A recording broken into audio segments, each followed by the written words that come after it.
Hello ಪ್ರೀತಿಯ 10ನೇ ತರಗತಿಯ ವಿದ್ಯಾರ್ಥಿಗಳೇ, ವೆಲ್ಕಮ್ ಟು ಆರ್ಜಿ ಎಜುಕೇಷನ್. ಮಕ್ಕಳೇ, ನಾನು ಈ ಮುಂಚೆ 10ನೇ ತರಗತಿಯ ಸೋಷಿಯಲ್ ಸ್ಟಡೀಸ್ನ ಹಿಸ್ಟ್ರಿಯ ಮೊದಲ ಪಾಠವಾದಂತಹ the advent of Europeans to India ಅನ್ನೋ ಪಾಠದಲ್ಲಿ 2 ವಿಡಿಯೋಗಳಲ್ಲಿ ಯುರೋಪಿಯನ್ಸ್ ಭಾರತಕ್ಕೆ ವ್ಯಾಪಾರಕ್ಕೆ ಬರೋದಕ್ಕೆ ಕಾರಣ ಮತ್ತು ಹೊಸ ಜಲಮಾರ್ಗವನ್ನು ಕಂಡುಹಿಡಿದಾದ ಮೇಲೆ ಪೋರ್ಚುಗೀಸರು, ಡಚ್ಚರು, ಇಂಗ್ಲೀಷರು ಮತ್ತು ಫ್ರೆಂಚರು ಬಂದಿದ್ದರ ಬಗ್ಗೆ ಹೇಳಿದ್ದೆ. ಈಗ ಈ 3ನೇ ವಿಡಿಯೋದಲ್ಲಿ ಭಾರತಕ್ಕೆ ಬಂದ ಇಂಗ್ಲಿಷರು ಮತ್ತು ಫ್ರೆಂಚರ ನಡುವೆ ತಮ್ಮ ಆಧಿಪತ್ಯ ಉಳಿಸಿಕೊಳ್ಳುವಿಕೆಯಲ್ಲಿ ನಡೆದಂಥ ಸಂಘರ್ಷಗಳ ಬಗ್ಗೆ ಮತ್ತು ಕಾರ್ನಾಟಿಕ್ ಯುದ್ಧಗಳ ಬಗ್ಗೆ, ನಂತರ ಬ್ರಿಟಿಷರು ತಮ್ಮ ರೂಲನ್ನು ಇಂಡಿಯಾದಲ್ಲಿ ಹೇಗೆ ಸ್ಥಾಪಿಸಿದ್ರು ಅನ್ನೋದ್ರ ಬಗ್ಗೆ, ಮತ್ತು ಪ್ಲಾಸಿ ಹಾಗೆಯೇ ಬಕ್ಸಾರ್ ಯುದ್ಧಗಳ ಬಗ್ಗೆ ತಿಳ್ಕೊಳ್ಳೋಣ. ಪೋರ್ಚುಗೀಸರು ಮತ್ತು ಡಚ್ಚರ ನಂತರ ಬಂದಂತಹ ಇಂಗ್ಲೀಷರು ಮತ್ತು ಫ್ರೆಂಚರ ನಡುವೆ ಸಾಕಷ್ಟು ವೈಮನಸ್ಸುಗಳು, ಸಂಘರ್ಷಗಳು ಭಾರತದಲ್ಲಿ ಆಳ್ವಿಕೆ ಸ್ಥಾಪನೆ ಮಾಡ್ಕೊಳ್ಳೋದ್ರಲ್ಲಿ ನಡೀತವೆ. ಈಗ ನೀವು ರೀಡರ್ ತಗೊಂಡು ಪಾಠ ನೋಡ್ಕೊಳ್ಳಿ ಮಕ್ಕಳ. The competition between the English and French ಅಂದರೆ ಇಂಗ್ಲೀಷ್ ಮತ್ತು ಫ್ರೆಂಚರ ನಡುವಿನ ಸ್ಪರ್ಧೆ. The Portuguese and Dutch had withdrawn from India, unable to withstand the competition from French and English by the middle of 18th century. ಇಂಗ್ಲೀಷರಿಗಿಂತ ಮುಂಚೆ ಭಾರತಕ್ಕೆ ಬಂದಂತಹ ಪೋರ್ಚುಗೀಸರು ಮತ್ತು ಡಚ್ಚರು English ಮತ್ತು ಫ್ರೆಂಚರ ಪೈಪೋಟಿಯನ್ನು ಎದುರಿಸೋದಕ್ಕೆ ವಿಫಲರಾಗ್ತಾರೆ. ಹಾಗಾಗಿ ಇವರು ಭಾರತದ ಪಾಲಿಟಿಕ್ಸ್ನಿಂದ ಹಿಂದೆ ಸರಿತಾರೆ. 18ನೇ ಶತಮಾನದ ಮಧ್ಯಂತರದ ಹೊತ್ತಿಗೆ ಬ್ರಿಟಿಷರು ಮತ್ತು ಫ್ರೆಂಚರು ಇಂಡಿಯಾದಲ್ಲಿ ಸ್ಟ್ರಾಂಗ್ ಆಗಿ ಉಳ್ಕೊಂಡಿರ್ತಾರೆ. Finally the French and English resorted to show of strength in order to establish their political supremacy over India. ಕಡೆಯದಾಗಿ ಕಣದಲ್ಲಿ ಉಳ್ಕೊಂಡಿರೋಂತಹ ಬ್ರಿಟಿಷರು ಮತ್ತು ಫ್ರೆಂಚರು ದಕ್ಷಿಣ ಭಾರತದಲ್ಲಿ ತಮ್ಮ ಪ್ರಭಾವವನ್ನು ಉಳಿಸ್ಕೊಳ್ಳೋದ್ರ ಸಲುವಾಗಿ ಶಕ್ತಿ ಪ್ರದರ್ಶನಕ್ಕೆ ಮುಂದಾಗ್ತಾರೆ. Meanwhile political instability across in the regions of Hyderabad and Carnatic, eastern part of Tamil Nadu, and both the English and French tried to exploit the situation in their favor. This led to 3 Carnatic wars. ಇದೇ ಸಂದರ್ಭದಲ್ಲಿ ಹೈದರಾಬಾದ್ ಸಂಸ್ಥಾನದಲ್ಲಿ ಮತ್ತು ಕಾರ್ನಾಟಿಕ್ ಪ್ರಾಂತ್ಯಗಳಲ್ಲಿ ಇದ್ದಂತಹ ರಾಜಕೀಯ ಅಸ್ಥಿರತೆಯ ಲಾಭ ಪಡ್ಕೊಂಡು ಬ್ರಿಟಿಷರು ಮತ್ತು ಫ್ರೆಂಚರು ತಮ್ಮ ಬೇಳೆನ ಬೇಯಿಸ್ಕೊಳ್ಳೋದಕ್ಕೆ ಪ್ರಯತ್ನ ಮಾಡ್ತಾರೆ. ಅದರ ಪರಿಣಾಮವಾಗಿ ದಕ್ಷಿಣ ಭಾರತದಲ್ಲಿ 3 ಕಾರ್ನಾಟಿಕ್ ಯುದ್ಧಗಳನ್ನು ನೋಡಬೇಕಾಗತ್ತೆ ಮಕ್ಕಳೇ. ಇಲ್ಲಿ ಕಾರ್ನಾಟಿಕ್ ಅಂದರೆ ಕರ್ನಾಟಕದಲ್ಲಿ ನಡೆಯುವಂಥದ್ದು ಅಂತ ಅನ್ಕೋಬೇಡಿ ಮಕ್ಕಳೇ. ಕಾರ್ನಾಟಿಕ್ ಅಂದರೆ ತಮಿಳುನಾಡಿನ ಪೂರ್ವ ಭಾಗದ ಪ್ರದೇಶಗಳು ಅಂತ ಅರ್ಥ. ಚೆನ್ನಾಗಿ ಇದನ್ನು ಅರ್ಥ ಮಾಡ್ಕೊಳ್ಳಿ ಮಕ್ಕಳೇ. ಈ ಕಾರ್ನಾಟಿಕ್ ಯುದ್ಧಗಳ ಬಗ್ಗೆ ಅರ್ಥ ಮಾಡಿಸೋದಕ್ಕೆ ಮೊದಲು ನಾನು ನಿಮಗೆ ಒಂದು ಚಿಕ್ಕ ಕತೆ ಥರ ಹೇಳ್ತೀನಿ, ಕೇಳಿಸ್ಕೊಳ್ಳಿ ಮಕ್ಕಳೇ. ಹಾಗೆಯೇ ದಕ್ಷಿಣ ಭಾರತದಲ್ಲಿ ಹೈದರಾಬಾದ್ ಮತ್ತು ತಮಿಳುನಾಡಿನ ಕೆಲವು ಪ್ರಾಂತ್ಯಗಳ ರಾಜರುಗಳ ಮಧ್ಯೆ ಆ ಸಮಯದಲ್ಲಿ ಕೆಲವು ಸಂಘರ್ಷಗಳು ನಡೀತಾ ಇರ್ತವೆ. ಈ ಪಾಠದಲ್ಲಿ ತಮಿಳುನಾಡಿನ ಪ್ರದೇಶಗಳಿಗೆ ಕಾರ್ನಾಟಿಕ್ ರೀಜನ್ಸ್ ಅಂತ ಮೆನ್ಷನ್ ಮಾಡಿದ್ದಾರೆ. ಮುಂದೆ ನಾನು ಕಾರ್ನಾಟಿಕ್ ರೀಜನ್ಸ್ ಅಂತ ಹೇಳುವಾಗಲೆಲ್ಲ ಅವು ತಮಿಳುನಾಡಿನ ಪ್ರಾಂತ್ಯಗಳು ಅಂತ ಕರೆಕ್ಟಾಗಿ ಅರ್ಥ ಮಾಡ್ಕೊಳ್ಳಿ ಮಕ್ಕಳೇ, ಸರಿನಾ? ಈ ಕಾರ್ನಾಟಿಕ್ ಮತ್ತು ಹೈದರಾಬಾದ್ ಸಂಸ್ಥಾನದಲ್ಲಿ ಒಳಗೊಳಗೆ ನಡೀತಾ ಇದ್ದಂತಹ ಕಲಹಗಳಿಂದ ಬ್ರಿಟಿಷರು ಮತ್ತು ಫ್ರೆಂಚರು ಅವರಿಗೆ ಸಹಾಯ ಮಾಡೋ ಥರ ಹೋಗಿ ತಾವು ಪ್ರಬಲರಾಗ್ಬಿಡ್ತಾರೆ. ಹೈದರಾಬಾದ್ ಸಂಸ್ಥಾನವನ್ನು 1724ರಲ್ಲಿ ಅಸಫ್ ಜಾ ಅನ್ನೋನು ಸ್ಥಾಪಿಸ್ತಾನೆ. ಕಾರ್ನಾಟಿಕ್ ಪ್ರಾಂತ್ಯಗಳು ಸಹ ಇವನಿಗೇನೆ ಅಂದರೆ ಅಸಫ್ ಜಾನಿಗೇನೆ ಸೇರಿರ್ತವೆ. ಇವನು ಎಲ್ಲ ಕಡೆ ಅಧಿಕಾರ ನೋಡ್ಕೊಳ್ಳೋದಕ್ಕೆ ಆಗೋದಿಲ್ಲ ಅಂತ ದೋಸ್ತ್ ಅಲಿ ಅನ್ನೋನನ್ನು ಕಾರ್ನಾಟಿಕ್ ಪ್ರಾಂತ್ಯವನ್ನು ನೋಡ್ಕೊಳ್ಳೋದಕ್ಕೆ ಅಲ್ಲಿಗೆ ಅಸಫ್ ಜಾ ನೇಮಿಸಿರ್ತಾನೆ. ಆದರೆ ಈ ದೋಸ್ತ್ ಅಲಿ ತನ್ನ ಮೇಲಿನ ರಾಜನಾದಂಥ ಅಸಫ್ ಜಾನಿಗೆ ಅಷ್ಟೇನು ನಿಷ್ಠಾವಂತನಾಗಿ ಇರೋದಿಲ್ಲ. 1740ರಲ್ಲಿ ಈ ದೋಸ್ತ್ ಅಲಿ ಆಡಳಿತ ಮಾಡಿಕೊಂಡಿದ್ದ ಕಾರ್ನಾಟಿಕ್ ಪ್ರಾಂತ್ಯಗಳ ಮೇಲೆ ಮರಾಠರು ಬಂದು ಆಕ್ರಮಣ ಮಾಡಿಬಿಡ್ತಾರೆ. ಈ ಆಕ್ರಮಣ ಮಾಡಿದ್ರಿಂದ ಯುದ್ಧದಲ್ಲಿ ಕಾರ್ನಾಟಿಕ್ ಪ್ರಾಂತ್ಯವನ್ನು ನೋಡ್ಕೊಳ್ತಾ ಇದ್ದಂತಹ ದೋಸ್ತ್ ಅಲಿನ ಮರಾಠರು ಸಾಯಿಸಿಬಿಟ್ಟು ಇವನ ಅಳಿಯ ಅಂದರೆ ದೋಸ್ತ್ ಅಲಿ ಇರ್ತಾನಲ್ಲ, ಅವನ ಅಳಿಯನಾದಂತಹ ಚಂದಾ ಸಾಹೇಬ್ನನ್ನು ಅರೆಸ್ಟ್ ಮಾಡಿ ಕರ್ಕೊಂಡು ಹೋಗಿ ಮರಾಠರು ಸತಾರದಲ್ಲಿ ಸೆರೆಮನೆಯಲ್ಲಿ ಇಟ್ಕೋತಾರೆ. ಯಾರನ್ನ? ದೋಸ್ತ್ ಅಲಿ ಇರ್ತಾನಲ್ಲ ಅವನ ಅಳಿಯ ಚಂದಾ ಸಾಹೇಬ್ನನ್ನು. ಈಗ ಕಾರ್ನಾಟಿಕ್ ಪ್ರದೇಶವನ್ನು ನೋಡ್ಕೊಳ್ಳೋದಕ್ಕೆ ಯಾರೂ ಇಲ್ಲಿ ಇರೋದಿಲ್ಲ. ಅದಕ್ಕೋಸ್ಕರ ಅಸಫ್ ಜಾ ಮತ್ತೆ ಕಾರ್ನಾಟಿಕ್ ಪ್ರದೇಶಕ್ಕೆ ತನಗೆ ನಿಷ್ಠನಾಗಿದ್ದಂತಹ ಒಬ್ಬ ಅನ್ವರುದ್ದೀನ್ ಅನ್ನೋನ್ನ ಹೊಸದಾಗಿ ನವಾಬನನ್ನಾಗಿ ಮಾಡ್ತಾನೆ. ಈಗ ಹೈದರಾಬಾದ್ ಸಂಸ್ಥಾನವನ್ನು ಅಸಫ್ ಜಾ ನೋಡ್ಕೋತಾ ಇರ್ತಾನೆ, ಮತ್ತು ಕಾರ್ನಾಟಿಕ್ ಪ್ರಾಂತ್ಯವನ್ನು ಹೊಸ ನವಾಬ ಅನ್ವರುದ್ದೀನ್ ನೋಡ್ಕೋತಾ ಇರ್ತಾನೆ. ಈ ಹೈದರಾಬಾದ್ ಸಂಸ್ಥಾನದ ನಿಜಾಮನಾದಂಥ ಅಸಫ್ ಜಾನಿಗೆ ನಾಸಿರ್ ಜಂಗ್ ಮತ್ತು ಸಲಾಬತ್ ಜಂಗ್ ಅನ್ನೋ ಇಬ್ಬರು ಗಂಡು ಮಕ್ಕಳಿರ್ತಾರೆ, ಮತ್ತು ಒಬ್ಬಳು ಮಗಳಿರ್ತಾಳೆ. ಮಗಳ ಹೆಸರನ್ನು ಈ ಪಾಠದಲ್ಲಿ ಮೆನ್ಷನ್ ಮಾಡಿಲ್ಲ ಮಕ್ಕಳ, ಆದರೆ ಈ ಮಗಳಿಗೆ ಒಬ್ಬ ಮಗ ಇರ್ತಾನೆ, ಅವನ ಹೆಸರು ಮುಜಾಫರ್ ಜಂಗ್. ಈ ಮುಜಾಫರ್ ಜಂಗು ಅನ್ವರುದ್ದೀನನ ಮೊಮ್ಮಗ. ಮುಂದೆ ಈ ಪಾಠದಲ್ಲಿ ಈ ಅಸಫ್ ಜಾನ ಮೊದಲನೇ ಮಗನಾದಂತಹ ನಾಸಿರ್ ಜಂಗ್ ಮತ್ತು ಮಗಳ ಮೊಮ್ಮಗನಾದಂತಹ ಮುಜಾಫರ್ ಜಂಗ್ನಿಗೂ ಸಿಂಹಾಸನಕ್ಕೋಸ್ಕರ ಯುದ್ಧ ನಡೆಯುತ್ತೆ ಇಲ್ಲಿ ಹೈದರಾಬಾದ್ ರೀಜನ್ನಲ್ಲಿ. ಹಾಗೇನೆ ಈ ಕಡೆ ಕಾರ್ನಾಟಿಕ್ ರೀಜನ್ನಲ್ಲಿ ಮರಾಠರು ದೋಸ್ತ್ ಅಲಿನ ಸಾಯಿಸ್ಬಿಟ್ಟು ಅವನ ಅಳಿಯ ಚಂದಾ ಸಾಹೇಬ್ನನ್ನ ಕರ್ಕೊಂಡು ಹೋಗಿ ಸೆರೆಯಲ್ಲಿಟ್ಕೋತಾರಲ್ವಾ, ಆ ಚಂದಾ ಸಾಹೇಬ್ನನ್ನ ರಿಲೀಸ್ ಮಾಡಿರ್ತಾರೆ. ಈ ಚಂದಾ ಸಾಹೇಬ್ ತನ್ನ ಮಾವ ರಾಜ ಆಗಿದ್ದಂಥ ಕಾರ್ನಾಟಿಕ್ ರೀಜನಲ್ಲಿ ನಾನೇ ರಾಜ್ಯಭಾರ ಮಾಡಬೇಕು ಅಂದ್ಕೊಂಡು ಕಾರ್ನಾಟಿಕ್ ರೀಜನ್ಗೆ ಮತ್ತೆ ವಾಪಸ್ ಬರ್ತಾನೆ. ಬಂದು ಆದರೆ ಅಲ್ಲಿ ನೋಡಿದ್ರೆ ಅಷ್ಟೊತ್ತಿಗೆ ಅಸಫ್ ಜಾನ ನಂಬಿಕಸ್ಥನಾದಂಥ ಅನ್ವರುದ್ದೀನ್ ಅನ್ನೋನು ಈ ಕರ್ನಾಟಿಕ್ ರೀಜನ್ಗೆ ರಾಜನಾಗಿ ಅಲ್ಲಿ ಕೂತಿರ್ತಾನೆ. ಆಗ ಇಲ್ಲಿಗೆ ಬಂದು ನೋಡಿದಂಥ ದೋಸ್ತಲಿ ಅಳಿಯ ಚಂದಾ ಸಾಹೇಬ್ನಿಗೆ ಮತ್ತು ಅನ್ವರುದ್ದೀನ್ ಇಬ್ರಿಗೂ ಸಿಂಹಾಸನಕ್ಕೆ ಘರ್ಷಣೆಗಳು ನಡೀತವೆ. ಮಕ್ಕಳೇ, ಈ ಕಡೆ ಹೈದರಾಬಾದ್ ಸಂಸ್ಥಾನದಲ್ಲಿ 1748ರಲ್ಲಿ ಅಸಫ್ ಜಾ ಸತ್ತ ಮೇಲೆ ಅಸಫ್ ಜಾನ ಮಗ ನಾಸಿರ್ ಜಂಗ್ ಮತ್ತು ಅವನ ಮಗನಾದಂಥ ಮುಜಾಫರ್ ಜಂಗ್ಗೆ ಸಿಂಹಾಸನಕ್ಕೋಸ್ಕರ ಪೈಪೋಟಿ ನಡೀತಿರುತ್ತೆ. ಮತ್ತು ಈ ಕಡೆ ಕಾರ್ನಾಟಿಕ್ ರೀಜನಲ್ಲಿ ದೋಸ್ತಲಿ ಅಳಿಯ ಚಂದಾ ಸಾಹೇಬ್ನಿಗೆ ಮತ್ತು ಅನ್ವರುದ್ದೀನನ ನಡುವೆ ಇಬ್ಬರ ಮಧ್ಯೆ ಹೊಡೆದಾಟಗಳು ನಡೀತಾ ಇರ್ತವೆ. ಈ ಸಮಯದಲ್ಲಿ ಈ ರಾಜ್ರುಗಳಿಗೆಲ್ಲ ಸಹಾಯ ಮಾಡೋ ಥರ ಫ್ರೆಂಚರು ಮತ್ತು ಬ್ರಿಟಿಷರು ಬರ್ತಾರೆ. ಬಂದವರು ಆ ರಾಜ್ರುಗಳಿಗೆ ಸಹಾಯ ಮಾಡೋ ನೆಪದಲ್ಲಿ ತಾವು ಬಲಿಷ್ಠರಾಗ್ತಾರೆ. ಹೇಗೆ ಅಂತ ಮುಂದೆ ಪಾಠದಲ್ಲಿ ನೋಡೋಣ ಮಕ್ಕಳೇ. Next first Carnatic war. ಮುಂದೆ ನಡೆಯುವಂಥ ಮೊದಲನೇ ಕಾರ್ನಾಟಿಕ್ ಯುದ್ಧ 1746ರಿಂದ 48ರವರೆಗೆ 2 ವರ್ಷಗಳ ಕಾಲ ನಡೆಯುತ್ತೆ. ಮೊದಲನೇ ಕಾರ್ನಾಟಿಕ್ ವಾರ್ನಲ್ಲಿ ಫಸ್ಟ್ ನೀವು ಡ್ಯೂಪ್ಲೆಕ್ಸ್ ಅನ್ನುವಂಥ ಫ್ರೆಂಚ್ ಅಧಿಕಾರಿ ಬಗ್ಗೆ ತಿಳ್ಕೊಳ್ಳಿ ಮಕ್ಕಳೇ. ಈ ಡ್ಯೂಪ್ಲೆ ಇಂಡಿಯಾಗೆ ಫ್ರೆಂಚರ ಗವರ್ನರ್ ಆಗಿ 1742ರಲ್ಲಿ ಅಪಾಯಿಂಟ್ ಆಗಿ ಬರ್ತಾನೆ. ಇವನು ಇಡೀ ದಕ್ಷಿಣ ಭಾರತದ ಪಾಲಿಟಿಕ್ಸ್ನ ಮೇಲೆ ತನ್ನ ಹಿಡಿತ ಸಾಧಿಸಬೇಕು ಅಂತ ತುಂಬ ಆಸೆ ಪಟ್ಟಿರ್ತಾನೆ. ಅದಕ್ಕೋಸ್ಕರ ಇಲ್ಲಿನ ರಾಜ್ರುಗಳ ಜೊತೆ ಕೆಲವು ಒಪ್ಪಂದಗಳನ್ನು ಮಾಡಿಕೊಂಡು ಇಲ್ಲಿನ ರಾಜ್ರುಗಳ ಸೇನೆಯನ್ನು ಬಳಸ್ಕೊಂಡು ದೊಡ್ಡ ಮಿಲಿಟರಿ ಪಡೆಯನ್ನು ಮಾಡ್ಕೊಂಡಿರ್ತಾನೆ. ಹೈದರಲ್ಲಿ ಸಹ ಈ ಡ್ಯೂಪ್ಲೆಯ ಮಿಲಿಟರಿ ಪಡೆಯಲ್ಲೇ ಟ್ರೈನಿಂಗ್ ತೊಗೊಂಡಿರೋ ಅಂಥವನು. ಫ್ರೆಂಚರ ಈ ಡ್ಯೂಪ್ಲೆ ಬ್ರಿಟಿಷರಿಗೆ ದೊಡ್ಡ ರೈವಲ್ ಆಗಿರ್ತಾನೆ. ಹಾಗೆಯೇ ಕಾರ್ನಾಟಿಕ್ ಮತ್ತು ದಕ್ಕನ್ ಭೂಮಿಗಳ ಮೇಲೆ ಆಧಿಪತ್ಯ ಸಾಧಿಸೋದಕ್ಕೆ ಬ್ರಿಟಿಷರ ಮತ್ತು ಫ್ರೆಂಚರ ಮಧ್ಯೆ ದೊಡ್ಡ ದೊಡ್ಡ ಯುದ್ಧಗಳು ನಡೀತವೆ. 1746ರಲ್ಲಿ ಮದ್ರಾಸ್ನಲ್ಲಿ ಆದ ಯುದ್ಧದಲ್ಲಿ ಡ್ಯೂಪ್ಲೆ ಬಹಳ ಮುಖ್ಯವಾದಂಥ ಪಾತ್ರ ವಹಿಸಿರ್ತಾನೆ. ಡ್ಯೂಪ್ಲೆ 1754ರವರೆಗೆ ಬ್ರಿಟಿಷರ ಜೊತೆ ಅನೇಕ ಸರಿ ಹೋರಾಟ ನಡೆಸಿ ಇರ್ತಾನೆ. ಆಮೇಲೆ ಫ್ರಾನ್ಸ್ ಗೌರ್ಮೆಂಟನ್ನೇ ಶಾಂತಿ ಬಯಸಿ ಡ್ಯೂಪ್ಲೆನ ವಾಪಸ್ಸು ಫ್ರಾನ್ಸ್ಗೆ ಕರ್ಕೊಂಡ್ಬಿಡ್ತಾರೆ. ಈಗ ಫಸ್ಟ್ ಕಾರ್ನಾಟಿಕ್ ವಾರ್ ಬಗ್ಗೆ ನೋಡೋಣ. On the request of Dupleix, La Bourdonnais, a French military leader from Mauritius, invaded Madras and captured it from the English.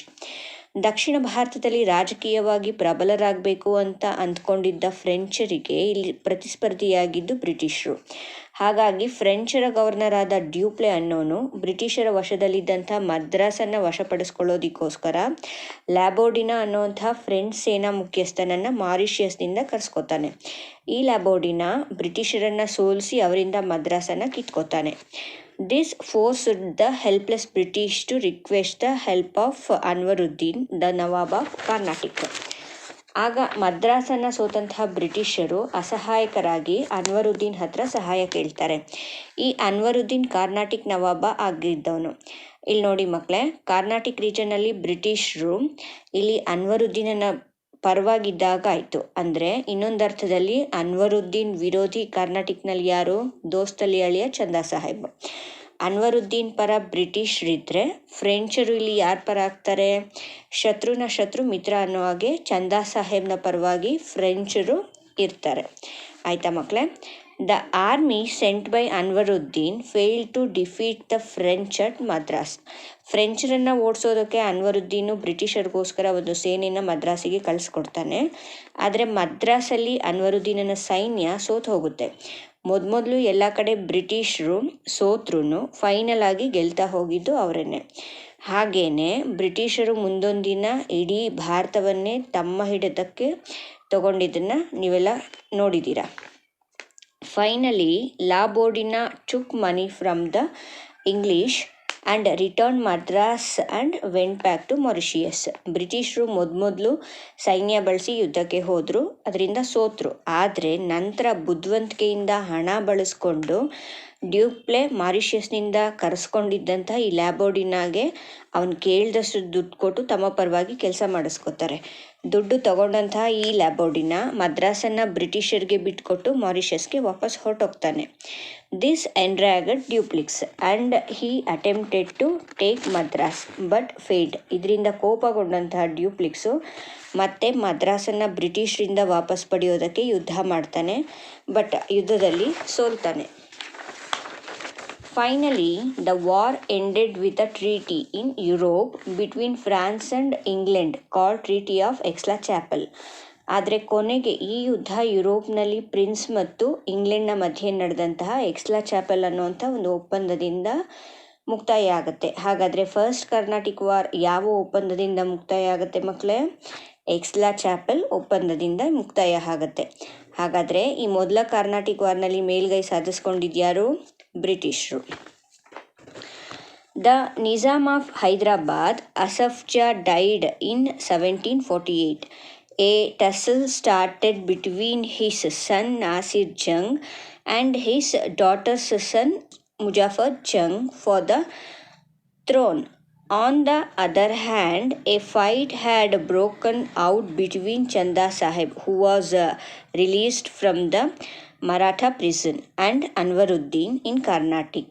The French extended their support to Muzaffar Jung in Hyderabad and Chanda Sahib in Carnatic. The English extended their support to Nasir Jung and Anwaruddin. ಮೊದಲನೇ Carnatic ಯುದ್ಧ 1748ರಲ್ಲಿ ಮುಗಿಯುತ್ತೆ. ಇದೇ ವರ್ಷ ಹೈದರಾಬಾದ್ ಸಂಸ್ಥಾನದಲ್ಲಿ ಆಗ ನಿಜಾಮ ಆಗಿದ್ದಂಥ ಅಸಫ್ ಜಾ ಕೂಡ 1748ರಲ್ಲೇ ಸತ್ತು ಹೋಗ್ತಾನೆ. ಆಗ ಹೈದರಾಬಾದ್ ಸಂಸ್ಥಾನದ ಸಿಂಹಾಸನಕ್ಕೆ ಅಸಫ್ ಜಾನ ಮಗ ನಾಸಿರ್ ಜಂಗ್ ಮತ್ತು ಅವನ ಮಗಳ ಮಗ ಅಂದರೆ ಅಸಫ್ ಜಾನ ಮೊಮ್ಮಗ ಮುಜಾಫರ್ ಜಂಗ್ ನಡುವೆ ಕಿತ್ತಾಟ ಶುರು ಆಗುತ್ತೆ. ಆ ಕಡೆ ಕರ್ನಾಟಿಕ್ನಲ್ಲಿ ಮರಾಠರ ಸೆರೆಯಿಂದ ರಿಲೀಸ್ ಆಗಿ ಬಂದಿದ್ದಂತಹ ಚಂದಾ ಸಾಹೇಬ್ ಮತ್ತು ಅನ್ವರುದ್ದೀನ್ರ ಮಧ್ಯೆ ಕಿತ್ತಾಟ ಶುರು ಆಗಿರುತ್ತೆ. ಇಲ್ಲಿ ಹೈದರಾಬಾದ್ನಲ್ಲಿ ಫ್ರೆಂಚರು ಅಸಫ್ ಜಾನ ಮೊಮ್ಮಗನಾದಂಥ ಮುಜಾಫರ್ ಜಂಗ್ಗೆ ಸಹಾಯ ಮಾಡ್ತಾರೆ ಮತ್ತು ಬ್ರಿಟಿಷರು ಅಸಫ್ ಜಾನ ಮಗನಾದ ನಾಸಿರ್ ಜಂಗ್ಗೆ ಹೆಲ್ಪ್ ಮಾಡ್ತಾರೆ. ಮತ್ತು ಕರ್ನಾಟಿಕ್ನಲ್ಲಿ ಫ್ರೆಂಚರು ಚಂದಾ ಸಾಹೇಬ್ಗೆ ಹೆಲ್ಪ್ ಮಾಡಿದ್ರೆ ಬ್ರಿಟಿಷರು ಅನ್ವರುದ್ದೀನ್ ಬೆಂಬಲಕ್ಕೆ ನಿಂತ್ಕೋತಾರೆ. In 1749, the combined forces of French, Chanda Sahib and Muzaffar Jung defeated Anwaruddin and killed him in the Battle of Ambur. As a result, Chanda Sahib became ruler of Carnatic. ಮುಂದೆ 1749ರಲ್ಲಿ ಚಂದಾ ಸಾಹೇಬ್, ಮುಜಾಫರ್ ಜಂಗ್ ಮತ್ತು French ಸೈನ್ಯ ಎಲ್ಲರೂ ಒಟ್ಟಾಗಿ ಸೇರಿಕೊಂಡು Carnatic ಸಂಸ್ಥಾನವನ್ನು ಆಳ್ತಾ ಇದ್ದಂಥ ಅನ್ವರುದ್ದೀನನ್ನು ಅಂಬೂರ್ನಲ್ಲಿ ನಡೆದಂಥ ಯುದ್ಧದಲ್ಲಿ ಸಾಯಿಸ್ಬಿಟ್ಟು ಚಂದಾ ಸಾಹೇಬ್ ಕರ್ನಾಟಿಕ್ ರೀಜನ್ಗೆ ರಾಜನಾಗ್ತಾನೆ. Muhammad Ali son of Anwaruddin stayed at Tiruchirappalli with the help of the English. ಸತ್ತಂತಹ ಅನ್ವರುದ್ದೀನ್ಗೆ ಒಬ್ಬ ಮಗ ಇರ್ತಾನೆ, ಅವನ ಹೆಸರು ಮೊಹಮ್ಮದ್ ಅಲಿ ಅಂತ. ಇವನು ಬ್ರಿಟಿಷರ ಸಹಾಯವನ್ನು ಪಡೆದು ತಿರುಚಿನಾಪಲ್ಲಿಯಲ್ಲಿ ನೆಲೆಸಿರ್ತಾನೆ. In Hyderabad, Muzaffar Jung became the Nizam by killing Nasir Jung with the help of French and Chanda Sahib. ಇದೇ ರೀತಿ ಹೈದರಾಬಾದಲ್ಲಿ ಅಸಫ್ ಜಾನ ಮಗಳ ಮಗ ಅಂದರೆ ಮೊಮ್ಮಗ ಇರ್ತಾನಲ್ಲ ಮುಜಾಫರ್ ಜಂಗ್, ಇವನು ಚಂದಾ ಸಾಹೇಬ್ ಮತ್ತು ಫ್ರೆಂಚರ ಜೊತೆ ಸೇರಿಕೊಂಡು ತನ್ನ ಸೋದರ ಮಾವನಾದಂಥ ನಾಸಿರ್ ಜಂಗ್ನನ್ನು ಕೊಂದು ಹೈದರಾಬಾದ್ಗೆ ನಿಜಾಮ ಆಗ್ತಾನೆ. ಆದರೆ ಈ ಮುಜಾಫರ್ ಜಂಗ್ ಕೂಡ ಜಾಸ್ತಿ ದಿನ ಇರಲ್ಲ ಮಕ್ಕಳ. He was killed after a few days. ಸ್ವಲ್ಪ ದಿನಗಳಲ್ಲೇ ಇವನು ಸಹ ಹತ್ಯೆಗೀಡಾಗ್ತಾನೆ. The French made Salabat Jung, another son of Asaf Jah, as the Nizam of Hyderabad. ಆವಾಗ ಫ್ರೆಂಚರು ಮುಜಾಫರ್ ಜಂಗ್ ಸತ್ತ ಮೇಲೆ ಮತ್ತೆ ಹೈದರಾಬಾದ್ ಸಿಂಹಾಸನಕ್ಕೆ ರಾಜ ಇಲ್ದಂಗೆ ಆಗಿದ್ದರಿಂದ ಅಸಫ್ ಜಾನ ಇನ್ನೊಬ್ಬ ಮಗ ಸಲಾಬತ್ ಜಂಗ್ ಇರ್ತಾನಲ್ಲ ಅವನನ್ನು ಹೈದರಾಬಾದ್ಗೆ ನಿಜಾಮನನ್ನಾಗಿ ಮಾಡ್ತಾರೆ. ಮುಂದೆ ಸೆಕೆಂಡ್ ಕಾರ್ನಾಟಿಕ್ ವಾರ್ ಯುದ್ಧ ಬರುತ್ತೆ. ಈ ಎರಡನೇ ಕಾರ್ನಾಟಿಕ್ ಯುದ್ಧ 1749ರಿಂದ 1754ರವರೆಗೆ 5 ವರ್ಷಗಳ ಕಾಲ ನಡೆಯುತ್ತೆ. In the changed circumstances, French made Salabat Jung, another son of Asaf Jah, as the Nizam of Hyderabad. ಈ ಬದಲಾದಂತಹ ಸನ್ನಿವೇಶದಲ್ಲಿ ಫ್ರೆಂಚರು ಅಸಫ್ ಜಾನ ಇನ್ನೊಬ್ಬ ಮಗ ಸಲಾಬತ್ ಜಂಗ್ ಅನ್ನೋನು ಇರ್ತಾನಲ್ಲ ಅವನನ್ನು ಹೈದರಾಬಾದ್ನ ನಿಜಾಮನನ್ನಾಗಿ ಮಾಡ್ತಾರೆ. An officer named Buxar was appointed in Hyderabad for his protection by the French. ಅಷ್ಟೇ ಅಲ್ಲದೆ ಫ್ರೆಂಚರು ಹೈದರಾಬಾದ್ನ ನವಾಬ ಆಗಿರೋಂಥ ಈ ಸಲಾಬತ್ ಜಂಗ್ನ ರಕ್ಷಣೆ ಮಾಡ್ಕೊಳ್ಳೋದಕ್ಕೋಸ್ಕರ ಬುಸ್ಸಿ ಅನ್ನೋಂಥ ಒಬ್ಬ ಅಧಿಕಾರಿಯನ್ನು ಸೈನ್ಯ ಸಮೇತವಾಗಿ ನೇಮಿಸ್ತಾರೆ. In the Carnatic, Chanda Sahib had become the Nawab with the help of French. ಈ ಕಡೆ ಕಾರ್ನಾಟಿಕ್ನಲ್ಲಿ ಚಂದಾ ಸಾಹೇಬ್ ಫ್ರೆಂಚರ ಸಹಕಾರದಿಂದ ನವಾಬ ಆಗಿರ್ತಾನೆ. Robert Clive of East India Company attacked Arcot, the capital city of Carnatic and defeated Chanda Sahib. ಆಗ ಇಂಗ್ಲಿಷ್ ಈಸ್ಟ್ ಇಂಡಿಯಾ ಕಂಪನಿಯ ಅಧಿಕಾರಿಯಾಗಿದ್ದಂತಹ ರಾಬರ್ಟ್ ಕ್ಲೈವ್ ಕಾರ್ನಾಟಿಕ್ನ ಅಂದಿನ ರಾಜಧಾನಿಯಾದಂತಹ ಆರ್ಕಾಟ್ನ ಮೇಲೆ ಆಕ್ರಮಣವನ್ನು ಮಾಡಿ ಫ್ರೆಂಚರನ್ನು ಮತ್ತೆ ಚಂದಾ ಸಾಹೇಬ್ನನ್ನು ಸೋಲಿಸ್ತಾರೆ. Chanda Sahib was imprisoned and later killed in war. ನಂತರ ಈ ಯುದ್ಧದಲ್ಲಿ ಸೋತಂತಹ ಚಂದಾ ಸಾಹೇಬ್ನನ್ನು ಬಂಧಿಸಿ ಹತ್ಯೆ ಮಾಡ್ತಾರೆ. In the place of Chanda Sahib, the English named Muhammad Ali, the son of Anwaruddin, as the Nawab of Carnatic. ಆಗ ಚಂದಾ ಸಾಹೇಬ್ ಸತ್ತ ಮೇಲೆ ಚಂದಾ ಸಾಹೇಬ್ನ ಸ್ಥಾನಕ್ಕೆ ಅನ್ವರುದ್ದೀನನ ಮಗ ಮೊಹಮ್ಮದ್ ಅಲಿಯನ್ನು ಕೂರಿಸ್ತಾರೆ. The second Carnatic war ended with the treaty of Pondicherry. ಇದಾದ ಮೇಲೆ ಎರಡನೇ ಕಾರ್ನಾಟಿಕ್ ಯುದ್ಧ ಪಾಂಡಿಚೇರಿ ಒಪ್ಪಂದದಿಂದ ಮುಕ್ತಾಯಗೊಳ್ಳುತ್ತೆ. The French ರೀಕಾಲ್ಡ್ ಡ್ಯೂಪ್ಲಿಕ್ಸ್. ಆಗ ಫ್ರೆಂಚರು ಡ್ಯೂಪ್ಲೆಯನ್ನು ವಾಪಸ್ ಕರೆಸ್ಕೊಂಡ್ಬಿಡ್ತಾರೆ. This war brought laurels to the English while the French suffered a political setback. ಈ ಯುದ್ಧದಿಂದ ಬ್ರಿಟಿಷರ ಪ್ರತಿಷ್ಠೆ ಹೆಚ್ಚಾಗತ್ತೆ ಮತ್ತು ಫ್ರೆಂಚರು ರಾಜಕೀಯವಾಗಿ ಹಿನ್ನಡೆಯನ್ನು ಅನುಭವಿಸ್ತಾರೆ. ಒಟ್ಟಿನಲ್ಲಿ ಎರಡನೇ ಕಾರ್ನಾಟಿಕ್ ವಾರ್ನಲ್ಲೂ ಬ್ರಿಟಿಷರೇ ಮೇಲ್ಗೈಯನ್ನು ಸಾಧಿಸ್ಕೊಳ್ತಾರೆ. ಥರ್ಡ್ ಕಾರ್ನಾಟಿಕ್ ವಾರ್, ಮೂರನೇ ಕಾರ್ನಾಟಿಕ್ ಯುದ್ಧ 1756ರಿಂದ 1763ರವರೆಗೆ ನಡೆಯುತ್ತೆ. Count Lally of the French attempted to besiege the Wandiwash in 1760. In this decisive battle, Sir Eyrecourt of the English army defeated the French and imprisoned Bussy. ಲಾಲಿ ಎಸ್ಕೇಪ್ಡ್ ಅಂಡ್ ಹೈಡ್ ಇನ್ ಪಾಂಡಿಚೇರಿ. ಇಲ್ಲಿ 2 ಸಾರಿ ಕಾರ್ನಾಟಿಕ್ ಯುದ್ಧಗಳಲ್ಲಿ ಫ್ರೆಂಚರು ಹಿನ್ನಡೆ ಕಂಡಿದ್ದಾರೆ. ಮುಂದೆ ಫ್ರೆಂಚರ ಕೌಂಡಿ ಲಾಲಿ ಅನ್ನೋ ಅಧಿಕಾರಿಯೊಬ್ಬ 1760ರಲ್ಲಿ ವಾಂಡಿವಾಶ್ ಕೋಟೆಗೆ ಮುತ್ತಿಗೆ ಹಾಕೋದಕ್ಕೆ ಬರ್ತಾನೆ. ಆಗ ಈ ಯುದ್ಧದಲ್ಲಿ ಬ್ರಿಟಿಷ್ ಸೇನಾಧಿಕಾರಿ ಸರ್ ಐರ್ಕೂಟ್ ಅನ್ನೋನು ಫ್ರೆಂಚರನ್ನು ಸೋಲಿಸ್ತಾನೆ. ಈ ಕೌಂಡಿ ಲಾಲಿ ತಪ್ಪಿಸ್ಕೊಂಡು ಓಡ್ ಹೋಗಿ ಪಾಂಡಿಚೇರಿಯಲ್ಲಿ ಅಡ್ಕೋತಾನೆ. ಅಷ್ಟೇ ಅಲ್ಲದೆ ಬುಝಿನ ಅರೆಸ್ಟ್ ಮಾಡ್ತಾರೆ. ಈ ಬುಝಿ ಯಾರಂತ ಗೊತ್ತಲ್ವ ಮಕ್ಕಳೇ? ಹೈದರಾಬಾದಲ್ಲಿ ಮುಜಾಫರ್ ಜಂಗ್ ಸತ್ತ ಮೇಲೆ ಅನ್ವರುದ್ದೀನನ್ನ ಇನ್ನೊಬ್ಬ ಮಗ ಸಲಾಬತ್ ಜಂಗ್ ಇರ್ತಾನಲ್ಲ ಅವನನ್ನು ಫ್ರೆಂಚರು ರಾಜನನ್ನಾಗಿ ಮಾಡಿ ಈ ಸಲಾಬತ್ ಜಂಗ್ಗೆ ಪ್ರೊಟೆಕ್ಷನ್ ಕೊಡೋದಕ್ಕೋಸ್ಕರ ಫ್ರೆಂಚರು ಬುಝಿಯನ್ನು ಸೇನೆ ಸಮೇತ ನೇಮಿಸಿರ್ತಾರಲ್ಲ ಅದೇ ಅಧಿಕಾರಿ ಈ ಬುಝಿ. ಈ ಫ್ರೆಂಚರ ಅಧಿಕಾರಿ ಬುಝಿನ ಆ ಸಮಯದಲ್ಲಿ ಇಂಗ್ಲಿಷರು ಅರೆಸ್ಟ್ ಮಾಡ್ತಾರೆ. Finally Eyre Coote attacked Pondicherry and ಲಾಲಿ ಹ್ಯಾಡ್ ಟು ಸರೆಂಡರ್ ಅನ್ಕಂಡೀಷನಲಿ ಇನ್ 1761. ಕಡೆಯಲ್ಲಿ ಸರ್ ಐರ್ಕೂಟ್ ಪಾಂಡಿಚೇರಿಗೂ ಮುತ್ತಿಗೆ ಹಾಕ್ತಾನೆ. ಆಮೇಲೆ 1761ರಲ್ಲಿ ಲಾಲಿ ಅವನೇ ಬಂದು ಇಂಗ್ಲಿಷರಿಗೆ ಶರಣಾಗ್ತಾನೆ. The French lost all their bases in India due to the Carnatic Wars. In spite of this, as per the Treaty of Paris signed in 1763, Pondicherry was returned to French. ದಕ್ಷಿಣ ಭಾರತದಲ್ಲಿ ನಡೆದಂತಹ ಈ 3 ಕಾರ್ನಾಟಿಕ್ ಯುದ್ಧಗಳಿಂದ ಫ್ರೆಂಚರು ಭಾರತದಲ್ಲಿ ತಮ್ಮ ಎಲ್ಲ ನೆಲೆಗಳನ್ನು ಕಳ್ಕೊತಾರೆ. ಮತ್ತು 1763ರಲ್ಲಿ ಪ್ಯಾರಿಸ್ ಒಪ್ಪಂದ ನಡೆಯುತ್ತೆ. ಇದರ ಪ್ರಕಾರ ಇಂಗ್ಲಿಷರು ಫ್ರೆಂಚರಿಗೆ ಪಾಂಡಿಚೇರಿಯನ್ನು ವಾಪಸ್ ಕೊಡ್ತಾರೆ. With this development the French lost their importance in India. In this way, the English, by defeating all their rivals, started consolidating their power in southern India. ಇಷ್ಟೆಲ್ಲ ಬೆಳವಣಿಗೆಗಳು ಆಗಿದ್ದರಿಂದ ದಕ್ಷಿಣ ಭಾರತದಲ್ಲಿ ಫ್ರೆಂಚರು ಮೂಲೆಗುಂಪಾಗ್ತಾರೆ ಮತ್ತು ಬ್ರಿಟಿಷರು ತಮ್ಮ ಎಲ್ಲ ಯುರೋಪಿಯನ್ ಪ್ರತಿಸ್ಪರ್ಧಿಗಳನ್ನು ಮಟ್ಟ ಹಾಕಿ ದಕ್ಷಿಣ ಭಾರತವನ್ನು ಗೆಲ್ಲುವಂಥ ಕೆಲಸದಲ್ಲಿ ತೊಡಗಿಸ್ಕೋತಾರೆ. ಒಂದರ್ಥದಲ್ಲಿ 3 ಕರ್ನಾಟಿಕ್ ಯುದ್ಧಗಳಾದ ಮೇಲೆ ಬ್ರಿಟಿಷರು ಹೆಚ್ಚು ಕಡಿಮೆ ಸೌತ್ ಇಂಡಿಯಾದಲ್ಲಿ ಹೆಚ್ಚಿನ ಅಧಿಕಾರವನ್ನು ಗಳಿಸ್ಕೊಂಡಾಗೆ ಆಗೋಯ್ತು. ಇಲ್ಲಿ ರಾಬರ್ಟ್ ಕ್ಲೈವ್ ಬಗ್ಗೆ ಕೆಲವು ವಿಷಯಗಳನ್ನು ತಿಳಿಸಿದ್ದಾರೆ. Robert Clive, who led the firm foundation of the British power in India, had joined the East India Company as a clerk. ಇಂಡಿಯಾದಲ್ಲಿ ಬ್ರಿಟಿಷ್ ಅಧಿಕಾರವನ್ನು ಕಟ್ಕೊಂಡ ಮೇಲೆ ಫಸ್ಟ್ ಅಧಿಕಾರಿ ಈ ರಾಬರ್ಟ್ ಕ್ಲೈವ್. ಇವನು ಫಸ್ಟ್ ಈಸ್ಟ್ ಇಂಡಿಯಾ ಕಂಪನಿಯಲ್ಲಿ ಕ್ಲರ್ಕ್ ಆಗಿ ಕೆಲಸಕ್ಕೆ ಸೇರ್ಕೋತಾನೆ. He played a decisive role in the Carnatic Wars, particularly in the siege of Arcot, and played a prominent role in the British victory. ಇವನು ಕಾರ್ನಾಟಿಕ್ ಯುದ್ಧದಲ್ಲಿ, ಅದರಲ್ಲೂ ಮುಖ್ಯವಾಗಿ ಆರ್ಕಾಟ್ನ ಮುತ್ತಿಗೆಯಲ್ಲಿ ಬಹಳ ಮುಖ್ಯವಾದಂಥ ಪಾತ್ರ ವಹಿಸಿರ್ತಾನೆ ಮತ್ತು ಬ್ರಿಟಿಷರು ಗೆಲ್ಲೋದಕ್ಕೂ ಸಹ ಕಾರಣ ಆಗಿರ್ತಾನೆ. He was successful in establishing the British rule over South India and was instrumental in Bengal victory also. ದಕ್ಷಿಣ ಭಾರತದಲ್ಲಿ ಬ್ರಿಟಿಷರ ಅಸ್ತಿತ್ವ ರೂಪಿಸೋದ್ರಲ್ಲಿ ಗೆದ್ದಂತಹ ಇವನು ಮತ್ತೆ ಬಂಗಾಳವನ್ನು ಗೆಲ್ಲಿಸೋದಕ್ಕೂ ಕಾರಣ ಆಗಿರ್ತಾನೆ.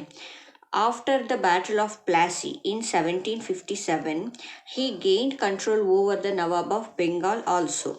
1757ರಲ್ಲಿ ಪ್ಲಾಸಿ ಯುದ್ಧದಲ್ಲಿ ಗೆದ್ದು ಬಂಗಾಳದ ನವಾಬನ ಮೇಲೆ ಹಿಡಿತ ಸಾಧಿಸ್ಕೊಳ್ತಾನೆ. Clive amassed immense wealth in all these ventures and helped the East India Company to earn more profit. Robert Clive ಅಧಿಕಾರಕ್ಕೆ ಬಂದು ತಾನು ಹೆಚ್ಚಾಗಿ ದುಡ್ಡು ಮಾಡ್ಕೋತಾನೆ ಮತ್ತು ಬ್ರಿಟಿಷ್ ಈಸ್ಟ್ ಇಂಡಿಯಾ ಕಂಪನಿಗೂ ಸಹ ಹೆಚ್ಚಿನ ಲಾಭ ತಂದುಕೊಡ್ತಾನೆ. Clive returned to England with immense wealth and became a member of Parliament. With the return of Clive to England, the East India Company started facing losses in its business. ಈ Robert Clive ಇಂಡಿಯಾದಲ್ಲಿ ಹೆಚ್ಚಾಗಿ ದುಡ್ಡು ಸಂಪಾದಿಸ್ಕೊಂಡು ಇಂಗ್ಲೆಂಡ್ಗೆ ವಾಪಸ್ ಹೋಗಿ ಅಲ್ಲಿ ಇಂಗ್ಲೆಂಡ್ನಲ್ಲಿ ಸಂಸತ್ನಲ್ಲಿ ಸದಸ್ಯನಾಗ್ತಾನೆ. ಅವನು ಇಂಗ್ಲೆಂಡ್ಗೆ ಹೋದ್ಮೇಲೆ ಇಲ್ಲಿ ಇಂಡಿಯಾದಲ್ಲಿ ಈಸ್ಟ್ ಇಂಡಿಯಾ ಕಂಪನಿ ಬಹಳ ಲಾಸನ್ನು ಅನುಭವಿಸುತ್ತೆ. Even though there were many allegations against Clive, the British government had to resend Clive to India to save the company and also save the face of the country. Robert Clive ಮೇಲೆ ಹಲವಾರು ಆಪಾದನೆಗಳು ಇದ್ದರೂ ಸಹ ಇಂಗ್ಲೆಂಡ್ನ ಸರ್ಕಾರ ಇವನ್ನೇ ಮತ್ತೆ British ಸರ್ಕಾರಕ್ಕೆ ಆಗ್ತಾ ಇದ್ದ ಲಾಸನ್ನು ತಪ್ಪಿಸೋದಕ್ಕೆ ಇಂಡಿಯಾಗೆ ಸೇನಾಧಿಪತಿಯಾಗಿ ಕಳಿಸ್ಕೊಡುತ್ತೆ. The British won the Battle of Buxar and earned back its respect. ಮುಂದೆ ಬಕ್ಸಾರ್ ಯುದ್ಧದಲ್ಲಿ ಬ್ರಿಟಿಷರಿಗೆ ಇವನು ಗೆಲುವನ್ನು ತಂದುಕೊಡ್ತಾನೆ.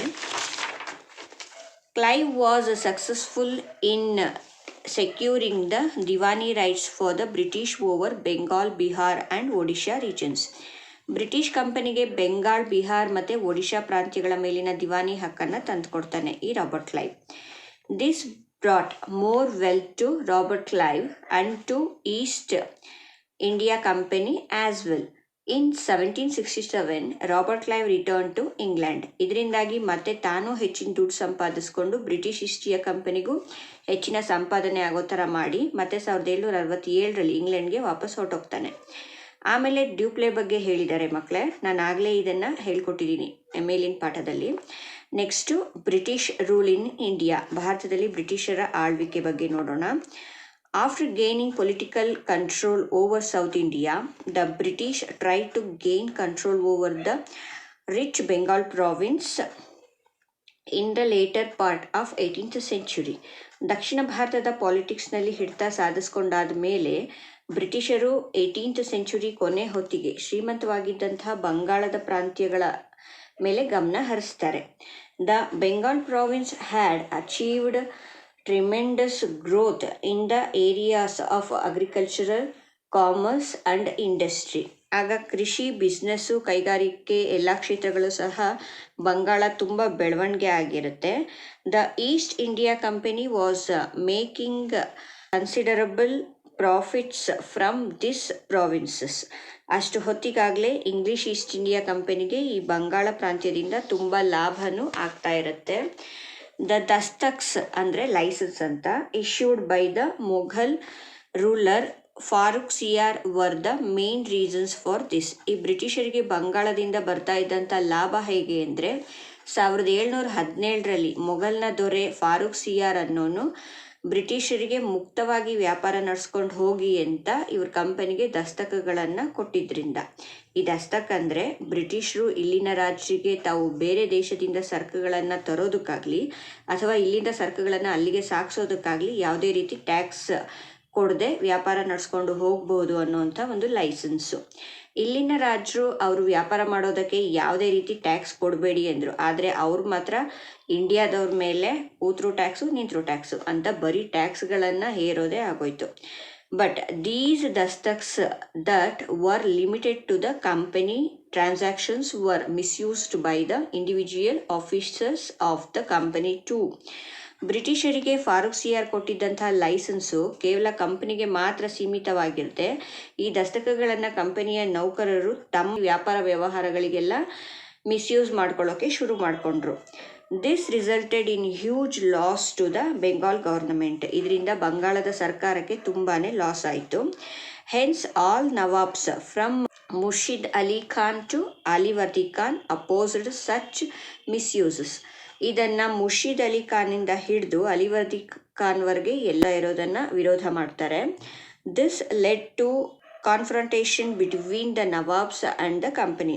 ಹೀಗೆ ವಿರೋಧಿಸಿದ್ರಿಂದ ನವಾಬರುಗಳ ಮಧ್ಯೆ ಮತ್ತು ಬ್ರಿಟಿಷರುಗಳ ಮಧ್ಯೆ ಸಂಘರ್ಷ ಉಂಟಾಗತ್ತೆ. This resulted in to crucial wars with charted a decisive course to Indian history. ಇದರ ಪರಿಣಾಮವಾಗಿ ಭಾರತದ ಇತಿಹಾಸದಲ್ಲಿ ಅತ್ಯಂತ ಮಹತ್ವಪೂರ್ಣವಾದ 2 ಮಹಾಯುದ್ಧಗಳಾದಂತಹ ಪ್ಲಾಸಿ ಮತ್ತು ಬಕ್ಸಾರ್ ಯುದ್ಧಗಳು ನಡೆದವು. Battle of Plassey. ಈಗ ಮೊದಲು ಪ್ಲಾಸಿ ಯುದ್ಧದ ಬಗ್ಗೆ ನೋಡೋಣ. ಈ ಪ್ಲಾಸಿ ಯುದ್ಧ 1757ರಲ್ಲಿ ನಡೆಯುತ್ತೆ. Alivardi Khan, the Nawab of Bengal, died in 1757. His grandson Sirajud-Dawla came to the throne. The Battle of Plassey took place between the young Nawab Sirajud-Dawla and the British in 1757. ಬಂಗಾಳದ ನವಾಬನಾದಂತಹ ಅಲಿವರ್ದಿ ಖಾನ್ 1756ರಲ್ಲಿ ಸತ್ತೋಗ್ತಾರೆ.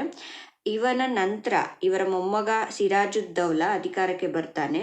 ಯುವ ನವಾಬನಾದಂತಹ ಸಿರಾಜುದ್ದೌಲನ್ಗೂ ಮತ್ತು ಬ್ರಿಟಿಷರಿಗೂ 1757ರಲ್ಲಿ ಇತಿಹಾಸದಲ್ಲಿ ಪ್ರಸಿದ್ಧವಾದಂತಹ ಪ್ಲಾಸಿ ಕದನ ನಡೆಯುತ್ತೆ. ರೀಸನ್ಸು, ಈ ಪ್ಲಾಸಿ ಯುದ್ಧಕ್ಕೆ ಕಾರಣಗಳು ಏನೇನು ಅಂತ ನೋಡೋಣ. Misuse of dastaks. Sirajuddaula was furious that the dastaks were misused by the officials of the company causing losses to the government treasury. ಮೊದಲ ಕಾರಣ ಏನು ಅಂದರೆ ಬ್ರಿಟಿಷ್ ನೌಕರರು ಕಂಪನಿ ವ್ಯಾಪಾರಕ್ಕೆ ಮಾತ್ರನೇ ನೀಡಿದಂಥ ದಸ್ತಕಗಳನ್ನು ಅಂದರೆ ಲೈಸೆನ್ಸ್ಗಳನ್ನು ದುರುಪಯೋಗ ಮಾಡಿಕೊಂಡು ತಾವು ಲಾಭ ಮಾಡಿಕೊಂಡು ರಾಜ್ಯದ ಬೊಕ್ಕಸಕ್ಕೆ ಬರಬೇಕಾಗಿದ್ದ ಹಣವನ್ನು ತಪ್ಪಿಸಿ ಬಹಳ ನಷ್ಟವನ್ನು ಉಂಟು ಮಾಡ್ತಾ ಇದ್ರು. ಇದರಿಂದ ಸಿರಾಜುದ್ದೌಲನಿಗೆ ಬಹಳ ಕೋಪ ಬಂತು. Mending of the fort without the permission. The British repaired the fort of Calcutta and placed cannons. This further angered Sirajuddaulah and he ordered to the removal of cannons from the fort. The British refused to do so, angering the Nawab. ಬ್ರಿಟಿಷರು ಫ್ರೆಂಚರ ಭಯದಿಂದ ಕಲ್ಕತ್ತಾದ ಕೋಟೆಯನ್ನು ಬಲಪಡಿಸಿಕೊಂಡು ಅದರೊಳಗೆ ತುಂಬಾ ಫಿರಂಗಿಗಳನ್ನ ಇಟ್ಕೊಂಡಿರ್ತಾರೆ ಮತ್ತು ಬಂಗಾಳದ ನವಾಬರುಗಳ ಪರ್ಮಿಷನನ್ನು ತಗೊಳ್ದೇನೆ ಕೋಟೆಯನ್ನು repair ಕೆಲಸ ಮಾಡಿಸ್ಕೋತಾರೆ. ಸಿರಾಜುದ್ದೌಲಾ ಈ ಫಿರಂಗಿಗಳನ್ನೆಲ್ಲ ಕೋಟೆ ಒಳಗಿಂದ ತೆಗೆದುಹಾಕಿ ಅಂತ ಇಂಗ್ಲಿಷರಿಗೆ ವಾರ್ನ್ ಮಾಡಿರ್ತಾನೆ. ಆದರೆ ಇವನ ಮಾತನ್ನು ಕೇಳ್ದೇನೆ ಬ್ರಿಟಿಷರು ಇನ್ನೂ ಹೆಚ್ಚಾಗಿ ಫಿರಂಗಿಗಳನ್ನು ಕೋಟೆ ಒಳಗೇನೆ ಮಡ್ಕೊಂಡಿರ್ತಾರೆ. ಹಾಗಾಗಿ ತಮ್ಮ ಮಾತು ಕೇಳದೆ ಅವರಿಗೆ ಇಷ್ಟ ಬಂದ ಹಾಗೇನೆ ನಡ್ಕೋತಾ ಇರುವಂತಹ ಬ್ರಿಟಿಷರ ಮೇಲೆ ಸಿರಾಜುದ್ದೌಲನ್ಗೆ ತುಂಬ ಕೋಪ ಬರುತ್ತೆ. ಥರ್ಡ್ ಪಾಯಿಂಟ್ ಏನಂದರೆ ಬ್ಲ್ಯಾಕ್ ರೂಮ್ ಟ್ರ್ಯಾಜಿಡಿ. ಈ ಪ್ಲಾಸಿ ಯುದ್ಧಕ್ಕೆ ಮುಖ್ಯವಾದಂಥ 3ನೇ ಕಾರಣ ಯಾವುದು ಅಂದರೆ ಇದೇ black room tragedy. Sirajuddaula conquered Fort William easily and imprisoned some of the British. He imprisoned 146 English men in small room in the fort, of which 123 died. This is called the Black Hole Tragedy. This enraged Robert Clive and arrived in Bengal with a huge army. ಬ್ರಿಟಿಷರು ತಾನು ಹೇಳಿದ ಮಾತನ್ನ ಕೇಳ್ತಾ ಇಲ್ಲ ಅಂತ ಅವ್ರ ಮೇಲೆ ಯುದ್ಧಕ್ಕೋಸ್ಕರ ಸಿರಾಜುದ್ದೌಲಾ ಕಲ್ಕತ್ತಾದ ಫೋರ್ಟ್ ವಿಲಿಯಂ ಕೋಟೆಯನ್ನು ಆಕ್ರಮಣ ಮಾಡಿ ಕೋಟೆನ ಗೆದ್ದುಕೊಂಡು ಕೆಲ ಬ್ರಿಟಿಷರ್ಗಳನ್ನು ಸೆರೆ ಹಿಡಿತಾನೆ. ಒಟ್ಟು 146 ಬ್ರಿಟಿಷರನ್ನ ಸೆರೆ ಹಿಡಿದು ಅವ್ರನ್ನೆಲ್ಲ ಒಂದು ಚಿಕ್ಕ ಕೊಠಡಿಯಲ್ಲಿ ಅದೇ ಕೋಟೆಯಲ್ಲಿ ಬಂಧಿಸಿರ್ತಾನೆ. ಬಂಧಿಸಲ್ಪಟ್ಟಂತಹ 146 ಜನರಲ್ಲಿ 123 ಜನ ಸತ್ತೋಗ್ತಾರೆ. ಇಷ್ಟೊಂದು ಜನ ಸತ್ತಿದ್ರಿಂದ ಈ ಒಂದು ಘಟನೆಯನ್ನ ಡಾರ್ಕ್ ರೂಮ್ ಟ್ರಾಜಿಡಿ ಅಥವಾ ಕಪ್ಪು ಕೋಣೆಯ ದುರಂತ ಅಂತ ಕರೀತಾರೆ. ಹೀಗೆ ತಮ್ಮ ಜನ ಸತ್ತು ಹೋದಂತಹ ಸುದ್ದಿ ಕೇಳಿ ರಾಬರ್ಟ್ ಕ್ಲೈವ್, ಇವನು ಆ ಸಮಯದಲ್ಲಿ ಬ್ರಿಟಿಷರ ಗವರ್ನರ್ ಆಗಿದ್ದವನು, ಒಂದು ದೊಡ್ಡ ಪ್ರಬಲವಾದ ಸೈನ್ಯವನ್ನು ತಗೊಂಡು ಬಂಗಾಳಕ್ಕೆ ಬರ್ತಾನೆ. ಈ 3 ಮುಖ್ಯವಾದ ಕಾರಣಗಳಿಂದ ಪ್ಲಾಸಿ ಅನ್ನುವಂಥ ಜಾಗದಲ್ಲಿ ಬ್ರಿಟಿಷರ ಮತ್ತು ಬಂಗಾಳದ ನವಾಬರ ನಡುವೆ ಯುದ್ಧ ನಡೆಯುತ್ತೆ. ಅದೇ ಪ್ಲಾಸಿ ಯುದ್ಧ. Robert Clive attacked rich locals like Manik Chand, Nemichand, Jagat Seth and other towards him. Robert Clive ತನ್ನ ಜೊತೆ ಕರ್ಕೊಂಡು ಬಂದ ಬಲಿಷ್ಠ ಸೇನೆ ಅಷ್ಟೇ ಅಲ್ಲದೆ ಇಲ್ಲಿ ಬಂಗಾಳದಲ್ಲಿ ಸಿರಾಜುದ್ದೌಲನ್ಗೆ ವಿರೋಧಿಗಳಾಗಿದ್ದಂಥ ಮಾಣಿಕ್ ಚಂದ್, ನೇಮಿಚಂದ್, ಜಗತ್ ಸೇಠ್, ಈ ಜಗತ್ ಸೇಠ್ ಅನ್ನೋನು ಒಬ್ಬ ಲೇವಾದೇವಿಗಾರ, ಇವರನ್ನೆಲ್ಲ ತನ್ನ ಪರ ಮಾಡ್ಕೊತಾನೆ. ಅಷ್ಟೇ ಅಲ್ಲದೆ he was successful in convincing Mir Jafar, the military head of Sirajuddaula, to stay neutral in the battle by offering him the post of Nawab of Bengal. ಈ ರಾಬರ್ಟ್ ಕ್ಲೈವ್ ಸಿರಾಜುದ್ದೌಲನ ಸೇನಾಧಿಪತಿ ಮೀರ್ ಜಾಫರ್ನ ಕನ್ಸಲ್ಟ್ ಮಾಡಿ, ನೀನು ನಮಗೆ ಈ ಯುದ್ಧದಲ್ಲಿ ಹೆಲ್ಪ್ ಮಾಡಿದ್ರೆ ನಿನ್ನನ್ನೇ ಈ ಬಂಗಾಳದ ನವಾಬನನ್ನಾಗಿ ನಾವು ಮಾಡ್ತೀವಿ ಅಂತ ಆಸೆ ಹುಟ್ಟಿಸಿ, ಈಗ ನಡೆಯೋ ಯುದ್ಧದಲ್ಲಿ ನೀನು ಸಿರಾಜುದ್ದೌಲನ ಪರವಾಗಿ ಯುದ್ಧ ಮಾಡಬೇಡ ಅಂತ ಆಮಿಷವನ್ನು ತೋರಿಸ್ತಾರೆ. ಹಾಗಾಗಿ ಸಿರಾಜುದ್ದೌಲನಿಗೆ ದುಶ್ಮನ್ ಕಹಾ ಹೇ ಅಂದರೆ ಸೇನಾಧಿಪತಿ ರೂಪದಲ್ಲೇ ಇರ್ತಾನೆ. Encouraged by these developments, Robert Clive declared a war against Sirajuddaulah on June 23rd, 1757. ಈ ರೀತಿ ತನಗೆ ಬೇಕಾದ ಹಾಗೆ ಎಲ್ಲವನ್ನು ರೆಡಿ ಮಾಡಿಟ್ಕೊಂಡಂಥ ರಾಬರ್ಟ್ ಕ್ಲೈವ್ ಧೈರ್ಯವಾಗಿ 1757 ಜೂನ್ 23ರಂದು ಸಿರಾಜುದ್ದೌಲನ್ ಮೇಲೆ ಯುದ್ಧ ಘೋಷಿಸ್ತಾನೆ. Everything went according to the plan of Clive. Sirajuddaula, who tried to escape from the battlefield, was captured and killed. Plassey ಅನ್ನೋಂಥ ಜಾಗದಲ್ಲಿ ರಾಬರ್ಟ್ ಕ್ಲೈವ್ ಹೇಗೆ ಅಂದ್ಕೊಂಡಿದ್ನೋ ಹಾಗೇನೆ ಯುದ್ಧ ನಡೆಯುತ್ತೆ. ತನ್ನವರೇ ಮಾಡಿದ ಮೋಸದಿಂದ ಸಿರಾಜುದ್ದೌಲಾ ಸೋತು ಯುದ್ಧ ಭೂಮಿಯಿಂದ ತಪ್ಪಿಸ್ಕೊಳ್ತಾನೆ. ಆದರೂ ಅವನನ್ನು ಬಿಡದೆ ಸೆರೆ ಹಿಡಿದು ಬ್ರಿಟಿಷರು ಸಾಯಿಸ್ಬಿಡ್ತಾರೆ. ಈ ರೀತಿ ಪ್ಲಾಸಿ ಕದನ ಮುಗಿಯುತ್ತೆ. ಈ ಯುದ್ಧದಲ್ಲಿ ಬಂಗಾಳದ ನವಾಬ ಸೋತು ಸಾಯ್ತಾನೆ. ಹಾಗೆ ಬ್ರಿಟಿಷರಿಗೆ ಬಂಗಾಳದ ರೈಟ್ಸು ಸಿಕ್ಬಿಡುತ್ತೆ. ಔಟ್ಕಮ್ಸ್ ಅಂದರೆ ಈ ಪ್ಲಾಸಿ ಯುದ್ಧದ ಪರಿಣಾಮಗಳು ಏನೇನು ಅಂತ ನೋಡೋದಾದರೆ, this war brought out the immorality, lack of unity among the Indians and the greed of Indian business. ಈ ಪ್ಲಾಸಿ ಯುದ್ಧದಿಂದ ಭಾರತದಲ್ಲಿ ಎಂತೆಂಥ ಜನರಿದ್ದಾರೆ, ಅವರ ಒಳಗಿನ ಅಸಂಘಟನೆ ಮತ್ತು ಆ ಕಾಲದ ವ್ಯಾಪಾರಿ ವರ್ಗಗಳಲ್ಲಿ ಅಂದರೆ ಬಿಸ್ನೆಸ್ ಮನ್ಗಳ ಮನಸ್ಸುಗಳಲ್ಲಿ ಇದ್ದಂಥ ನೀಚ ದುರಾಸೆಗಳು ಎಂಥವು ಅನ್ನೋದು ತಿಳಿಯುತ್ತೆ. Mir Jafar became the Nawab of Bengal. ಸಿರಾಜುದ್ದೌಲನಿಗೆ ಮೋಸ ಮಾಡಿದಂತಹ ಅವನ ಸೇನಾಧಿಪತಿ ಮೀರ್ ಜಾಫರ್ ಬ್ರಿಟಿಷರ ದೆಸೆಯಿಂದ ಬಂಗಾಳದ ನವಾಬ ಆಗ್ತಾನೆ. The company gained exclusive rights to trade in Bengal. British East India Company ಬಂಗಾಳದ ಪ್ರಾಂತ್ಯಗಳಲ್ಲಿ ಯಾರ ಭಯನೂ ಇಲ್ಲದೆ, ಯಾವುದೇ ನಿರ್ಬಂಧಗಳಿಲ್ಲದೆ ಆರಾಮವಾಗಿ ವ್ಯಾಪಾರ ನಡೆಸ್ಕೊಂಡು ಹೋಗುವಂಥ ಹಕ್ಕನ್ನು ಪಡ್ಕೊಳ್ಳುತ್ತೆ. Mir Jafar had to pay ₹17 crores and 70 lakhs to Sirajuddaula as war indemnity for the attack of Fort William. Sirajuddaula ಕಲ್ಕತ್ತಾದ ಫೋರ್ಟ್ ವಿಲಿಯಂ ಮೇಲೆ ಆಕ್ರಮಣ ಮಾಡಿದ್ರಿಂದ ನಮಗೆ ಬಹಳ ಲಾಸ್ ಆಯಿತು ಅಂತ ಬ್ರಿಟಿಷರು ಹೊಸ ನವಾಬನಾದಂಥ ಮೀರ್ ಜಾಫರ್ನಿಂದ 17,70,00,000 ರೂಪಾಯಿಗಳನ್ನು ಪರಿಹಾರವಾಗಿ ಪಡ್ಕೋತಾರೆ. ಈ ದುಡ್ಡು ಕೊಟ್ಟು ಕೈ ತೊಳ್ಕೊಂಡ್ಬಿಟ್ರೆ ಬ್ರಿಟಿಷರು ಮುಂದೆ ನನ್ನ ತಂಟೆಗೆ ಬರಲ್ಲ, ನಾನು ನವಾಬ್ನಾಗಿ ಆರಾಮವಾಗಿ ಏನು ಬೇಕಾದರೂ ಮಾಡ್ಕೊಂಡು ಇದ್ಬಿಡ್ಬೋದು ಅಂದ್ಕೊಂಡು ಮೀರ್ ಜಾಫರು ಅವ್ರು ಕೇಳಿದಷ್ಟು ದುಡ್ಡನ್ನು ಕೊಡ್ತಾನೆ. ಆದರೆ ಮುಂದೆ ನಡೆಯೋದೇ ಬೇರೆ. In a nutshell, Mir Jafar became a victim of the company and its employees. Even though the treasury went bankrupt due to this greedy nature, the greediness of the company and its officials war never satisfied. ಮುಂದೆ Mir Jafar British East India company ಮತ್ತು ಆ ಕಂಪನಿಯ ನೌಕರರು ಹೇಳಿದ್ದನ್ನೆಲ್ಲ ಮಾಡೋ ಕೈಗೊಂಬೆ ಆದ. ನಿರಂತರವಾಗಿ ಬ್ರಿಟಿಷರಿಂದ ಶೋಷಣೆನ ಅನುಭವಿಸ್ತಾನೆ. ಇದರಿಂದ ಬಂಗಾಳದ ನವಾಬನ ಖಜಾನೆ ಖಾಲಿ ಆಯ್ತೆ ವಿನಃ ಧನಪಿಶಾಚಿಗಳಾದಂಥ ಕಂಪನಿಯ ನೌಕರರ ಮತ್ತು ಅಧಿಕಾರಿಗಳ ಹಣದ ಆಸೆ ತೀರೋದೇ ಇಲ್ಲ. The British projected Mir Jafar as an inefficient Nawab and brought in his nephew Mir Qasim as the new Nawab. Mir ಜಾಫರ್ಗೆ ದುಡ್ಡು ಕೊಟ್ಟು ಬೇಜಾರಾಗಿರುತ್ತೆ. ಈ ಬೇಜಾರಿನ ಮುಖ ನೋಡಿ ಇವನು ಯಾಕೋ ಸರಿ ಹೋಗಲ್ಲ ಅಂತ ಅಂದ್ಕೊಂಡು ಬ್ರಿಟಿಷರು ಬಂಗಾಳದ ನವಾಬನ ಜಾಗಕ್ಕೆ ಮೀರ್ ಜಾಫರನ್ನು ತೆಗೆದುಹಾಕಿ ಆ ಸ್ಥಾನಕ್ಕೆ ಅವನ ಅಳಿಯ ಮೀರ್ ಖಾಸಿಮ್ನನ್ನು ಹೊಸ ನವಾಬನನ್ನಾಗಿ ಮಾಡ್ತಾರೆ. ಕಿಂಗ್ಗಿಂತ ಕಿಂಗ್ ಮೇಕರ್ಸ್ ಎಷ್ಟೊಂದು ಸ್ಟ್ರಾಂಗ್ ಅಲ್ವಾ ಮಕ್ಕಳೇ. ಮುಂದೆ ಬಕ್ಸಾರ್ ಯುದ್ಧದ ಬಗ್ಗೆ ನೋಡೋಣ. Battle of Buxar. ಈ ಬಕ್ಸಾರ್ ಯುದ್ಧ 1764ರಲ್ಲಿ ನಡೆಯುತ್ತೆ. Mir Qasim was an efficient administrator.